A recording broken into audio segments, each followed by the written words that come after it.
Hello friends, मैं मनोज कुमार मिश्रा आपका अपने यूट्यूब चैनल में स्वागत करता हूं।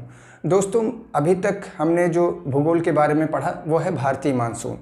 भारतीय मानसून का टॉपिक जलवायु में आता है और इसको हमने पूरा कंप्लीट कर दिया है। और जो लोग देखना चाहें इसे तो प्लेलिस्ट में जाकर इंडियन ज्योग्राफी में देख सकते हैं। आज हम बात करेंगे इंडियन ज्योग्राफी की स्टार्टिंग से कि इंडियन ज्योग्राफी है क्या। तो इंडियन ज्योग्राफी में सबसे पहले हमको इंडिया को जानने की ज़रूरत है कि इंडिया है क्या, भारत है क्या और भारत की भौगोलिक स्थिति क्या है। तो भारत की भौगोलिक स्थिति या ज्योग्राफिकल स्टेटस जानने के लिए हमें ग्लोब पे जाना होगा। तो आइए देखते हैं कि ग्लोब में भारत की स्थिति क्या है।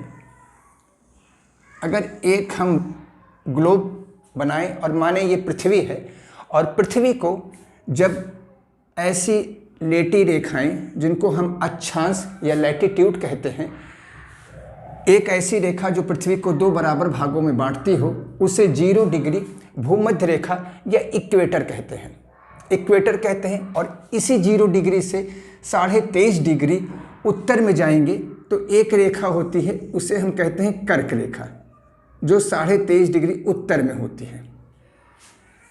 अब ये 0 डिग्री इस गोलार्ध, इस गोले को दो बराबर भागों में बांटती है। ऊपरी भाग या उत्तरी भाग को हम उत्तरी गोलार्ध कहते हैं। तो ये वाला हिस्सा क्या होगा? उत्तरी गोलार्ध, उत्तरी गोलार्ध।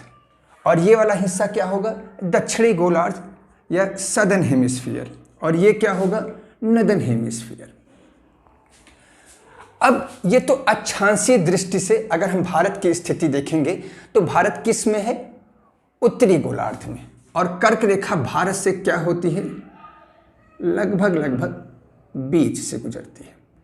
तो भारत की स्थिति ये होगी। अब भारत की अक्षांशीय स्थिति क्या है? तो भारत की अक्षांशीय स्थिति है कि जो भारत का ये कन्याकुमारी है वो 8 डिग्री 4 मिनट से गुजरती है। तो भारत जो है, जो सबसे भारत की उत्तरी स्थिति, भारत की मुख्य भूमि की उत्तरी स्थिति है, वो 8 डिग्री 4 मिनट नॉर्थ है। और जो भारत की दक्षिणी स्थिति है वो क्या है? अगर हम भारत के नक्शे को ऐसे बनाएं तो जो सबसे ज़्यादा उसकी उत्तरी स्थिति है वो क्या है? 37 डिग्री 6 मिनट उत्तरी गोलार्ध में। तो जो 8 डिग्री 4 मिनट जो भारत का गुजरता है वो कहाँ से गुजरता है? केप कुमारिन से। यह इंपॉर्टेंट पॉइंट है, केप कुमारिन से गुजरता है। और 37 डिग्री 6 मिनट जो गुजरता है ये अक्षांश रेखा गुजरती है। या कहाँ से गुजरती है? इंदिरा कॉल से। और ये इंदिरा कॉल कहाँ है? लद्दाख में है। सारे पॉइंट्स अगर आप A4 साइज पेपर में रखे रहेंगे तो जरूर इसको नोट करते जाइएगा, इंपॉर्टेंट है। 37 डिग्री 6 मिनट कहाँ से गुजरेगी? लद्दाख से गुजरेगी, लद्दाख से गुजरेगी। और 8 डिग्री 4 मिनट कहाँ से? कन्याकुमारी से। कन्याकुमारी कहाँ पे स्थित है? तमिलनाडु में। ठीक है। वैसे भारत का जो दक्षिणतम बिंदु है उसे पिग्मेलियन पॉइंट या इंदिरा पॉइंट कहा जाता है, जो अंडमान निकोबार के ग्रेट निकोबार में स्थित है। ये तो हो गई भारत की कैसी स्थिति? अक्षांशीय स्थिति। और भारत के 37 डिग्री उत्तर और दक्षिण के बीच की जो दूरी है वो कितनी है? ये है 3214 किलोमीटर। कितना है? 3214 किलोमीटर। अब आते हैं बात भारत की देशांतरीय स्थिति की। देशांतरीय स्थिति, अगर एक रेखा बीच से ऐसे गुजारे जो पृथ्वी को दो बराबर भागों में बांट दे तो उसको हम 0 डिग्री GMT रेखा कहेंगे, GMT रेखा। और ऐसे ही हम रेखाएं खींचते जाएंगे, 179 रेखाएं खींचेंगे तो भारत की स्थिति देखते हैं। तो जो भारत का ये जो भारत की पश्चिमतम बिंदु है उससे कौन सी डिग्री की रेखा गुजरती है? तो वो है, ये रेखा क्या है? 68 डिग्री 7 मिनट, 68 डिग्री 7 मिनट है। और जो भारत के पूर्वोत्तम से गुजरती है उसको क्या है? वह है 97 डिग्री कितना है? 97 डिग्री 25 मिनट। ये जो 68 डिग्री 7 मिनट गुजरती है, ये गुजरात के गुहार माता से गुजरती है। कहीं कहीं गौर मोती, गुहार मोती या गौर माता लिखा होगा, ठीक है। तो ये गुजरात से गुजरती है। तो भारत का जो सबसे पश्चिमतम या वेस्टर्न स्टेट है वह क्या है? गुजरात है।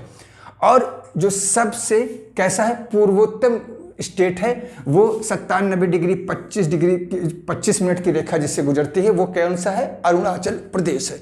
और ये अरुणाचल प्रदेश है और इसको हम किबीथू जगह से गुजरती है। किबीथू अरुणाचल प्रदेश में है।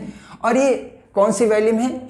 गोंग वैली जो है भारत और म्यांमार के बीच में एक समझ लीजिए फ्रंटियर का काम करता है, जो कि एक प्राकृतिक जो है हमारे लिए प्राकृतिक जो है आपको बॉर्डर बनाता है, ठीक है।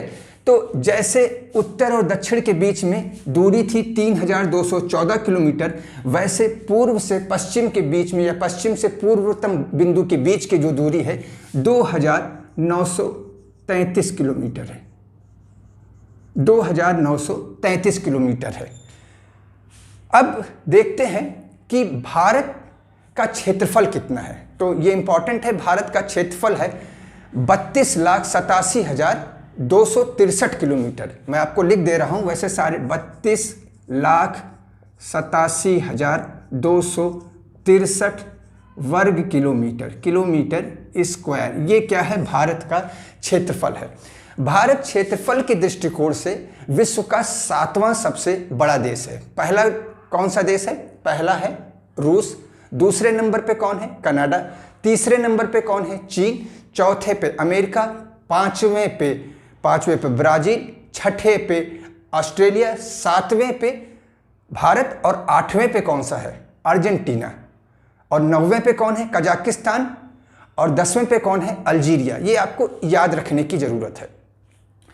अब जो भारत का गुजरात है ये, और जो किबीथू है अरुणाचल प्रदेश सबसे पहले क्या होता है? सूर्योदय देख लेता है। ये बात का टॉपिक है जब हम देशांतर रेखाएं बताएंगे।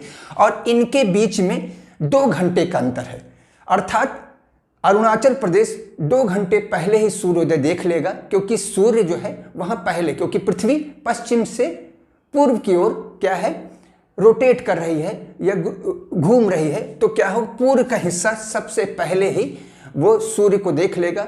तो अरुणाचल प्रदेश में सबसे पहले या भारत में 2 घंटे पहले ही क्या होगा कि सूर्योदय हो जाएगा। तो भारत में समय की स्थिति को न बिगाड़ते हुए एक रेखा गुजारी गई, इसको कहते हैं IST, Indian standard time line, IST, जो कि गुजरती है कहाँ से? जो कि गुजरती है मिर्जापुर या नैनी से। आप मानिए तो उसको 22 डिग्री 30 मिनट से गुजरती है। 22 डिग्री 30 मिनट देशांतर रेखा से गुजरती है। 22 डिग्री 30 मिनट ईस्ट से गुजरती है। कहाँ से? आपके नैनी से। और वह कितने राज्यों से होकर गुजरती है? तो यह बहुत इंपॉर्टेंट है। उत्तर प्रदेश, फिर मध्य प्रदेश, फिर छत्तीसगढ़, फिर उड़ीसा, फिर आंध्र प्रदेश। तो 5 राज्यों से होकर गुजरती है। इंपॉर्टेंट है।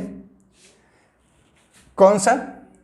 उत्तर प्रदेश, मध्य प्रदेश, छत्तीसगढ़ और उड़ीसा और आपको आंध्र प्रदेश। 5 राज्य। अब इंपॉर्टेंट है कि कर्क रेखा भारत के कितने राज्यों से होकर गुजरती है? तो 8 राज्य हैं। अगर आप मैप लेकर देखेंगे तो आपको आसानी होगी और आप कभी नहीं भूलेंगे, जैसा मैं नहीं भूलता हूं। गुजरात, राजस्थान, मध्य प्रदेश, छत्तीसगढ़, पश्चिम बंगाल, फिर झारखंड, फिर त्रिपुरा और मिजोरम। ये 8 राज्य हैं जिनसे कर्क रेखा होकर गुजरती है। क्षेत्रफल की दृष्टि से भारत 7वें नंबर का राज्य है, देश है। किंतु भारत विश्व का 2.4% ही, केवल 2.4% ही क्षेत्रफल पूरे विश्व के लैंड एरिया में से 2.4 एरिया ही भारत क्या करता है? ऑक्युपाई करता है। तो भारत के पास विश्व के कुल क्षेत्रफल का 2.4% है, पर यहाँ जनसंख्या कितनी रहती है? 17.5। 17.5 विश्व की जनसंख्या का 17.5। और भारत चाइना के बाद दूसरा सबसे ज्यादा आबादी वाला देश है। भारत के 3 ओर से समुद्र से घिरा है और इसी वजह से इसे प्रायद्वीप कहते हैं। भारत के पश्चिम में अरब सागर, दक्षिण में हिंद महासागर और पूर्व वाले हिस्से में बंगाल की खाड़ी है। ये सब इंपॉर्टेंट पॉइंट है आपको। वैसे तो सभी हिंद महासागर के ही हिस्से हैं, मगर फिर भी इनका डिवीज़न इस आधार पर किया गया है। भारत की जो तटीय लंबाई है वो कितनी है? 7,516 तटीय लंबाई है, 7,516.7 किलोमीटर। और जो स्थलीय लंबाई है वो 15,106, जो स्थलीय मतलब टेरेस्ट्रियल, जो समुद्र से नहीं छूती है, वो क्या है? स्थलीय है। वह कितनी है? 15,106.7 किलोमीटर। तो हमने अभी तक भारत के बारे में जितने इंपॉर्टेंट तथ्य हैं उसको इस वीडियो में क्या है कवर करने की कोशिश की। उम्मीद करते हैं आप वीडियो को पूरा देखेंगे और आपको पसंद आया हो तो आप इसको शेयर करेंगे और चैनल को सब्सक्राइब करेंगे और वीडियो को लाइक करेंगे। Thank you.